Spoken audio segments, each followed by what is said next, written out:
semakin baik ya untuk kelancarannya.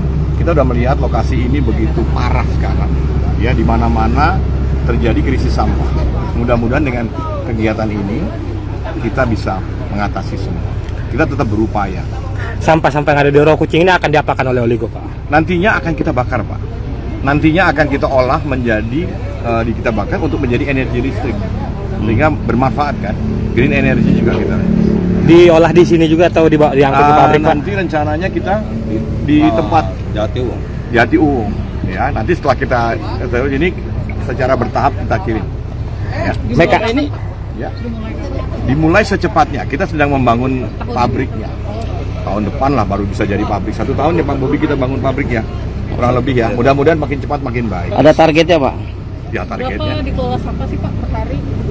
Pak Segdis, berapa kira-kira 1 hari sampah di Tangerang ini? Ya sekarang sekitar 1.500 ton per hari ya, begitu. Yang masuk ke Ya yang ada per hari bisa 1.000 ya. Kita coba dari bertahap kan. Karena yang akan kita bangun kan kapasitasnya 40 kilowatt, megawatt ya, 40 megawatt. Nah, mudah-mudahan juga itu bermanfaat buat kota Tangerang. Jadi dalam 1 hari si pabrik ini bisa mengolah 1.000 sampah menjadi tenaga listrik gitu, Pak? Mudah-mudahan. Kira-kira berapa kapasitas Pak Bobi yang kita siapkan? Oh kita sih rencananya sampai ke depan ya, sampai 2.000 ton.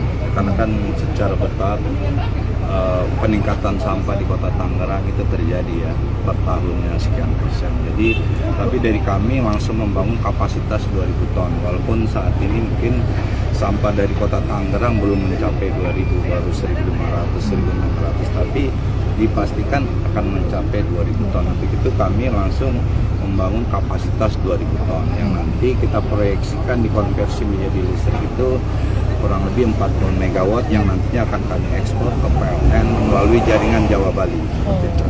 Dan di sini nanti sampah diangkut ke sana atau?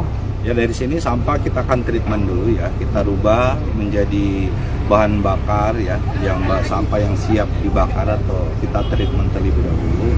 Setelah itu kita mobilisasi ke Jati Uwung. Karena di sini kita nggak bisa membangun pembangkit ya, karena kan di sini dekat bandara ya. Nah untuk pembangkit itu ketinggian bangunannya lumayan. Artinya akan banyak yang dilibatkan, Pak ya, dari tahap 1 dari memilah-milah sampah, baru diangkut ke sana, baru nanti didistribusikan hasil listriknya. Keterlibatan pihak lain juga pastinya kami sangat melakukan ya, karena sesuai yang kami rencanakan kemarin, banyak teman-teman yang ada di TPA ini sekarang juga kita pasti akan libatkan dalam program pemilahan sampahnya. Pak, ini kalau nanti jadi akan jadi pertama di Indonesia nggak sih Pak? Enggak juga sih, karena ada kota lain yang sama dengan kami yang lagi berproses ya, seperti Palembang, karena pada saat kita penandatangan kontrak bersama-sama dengan mereka. Jadi dari rencana pemerintah dari 12 kota yang sudah terrealisasi, yang bersama dengan kami 2, dan 1 ada yang sudah komersial ya, operating di Surabaya. Bersama Pemkot Tangerang ini permanen atau bisa bekerja, Pak? Atau ada jangka waktunya 10 tahun, 20 tahun seperti itu? Jangka waktunya kita kerjasamanya untuk operasionalnya 25 tahun yang nanti semua aset-aset ini kami serahkan ke pemerintah kota. Setelah 25 tahun ya Pak? Ya setelah 25 tahun. Pak, ini kan diwacanakan pembangunan pabrik itu kan 2022 atau 2023 gitu Pak. Kenapa ada keterlambatan ini Pak? Iya, kita kan harus memenuhi semua persyaratan. Ya.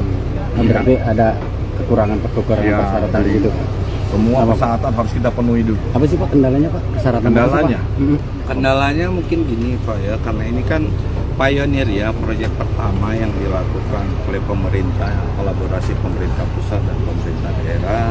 Kami sebagai swasta memang banyak hal-hal yang mungkin membuat ini proyek terlambat, karena kita sebenarnya udah mulai dari 2019 kena COVID berapa tahun, sehingga kami tidak bisa pembahasan teknis apalagi membahas kontraknya, kami terhambat hampir 3 tahun. Terus juga memang banyak regulasi-regulasi yang berubah ya, banyak penyesuaian dari pemerintah khususnya, sehingga Kan dipenuhi 1 tahun ini oleh Oligo, Pak? kami kan ada 3 kegiatan ya, penataan yang tadi udah disampaikan Pak Sekdis, Pak Diko. Setelah itu kami lakukan pembangunan, setelah itu operasional. Mungkin yang kami sebut penataan ini kan sebenarnya area-area yang menjadi lokasi bangunan yang akan kita gunakan. Tapi dengan situasi gini kita harus land clearing, kita rapikan sehingga kita baru membangun. Nah untuk bangunan pabrik sendiri udah berjalan Pak? Belum. Kapan itu Pak? Kami rencananya tahun depan karena memang ada proses-proses yang harus kita lewati ya. Khususnya ini kan kalau dari PLN sendiri sudah memberikan jalan keluar ya. Tapi kami belum tuangkan dalam perjanjian. Berarti masih baru direncanakan ya? Belum Sudah dipasang. ada. Perencanaan sudah. Tapi tahun kapan itu dibangun? Operasional. Dibangunnya?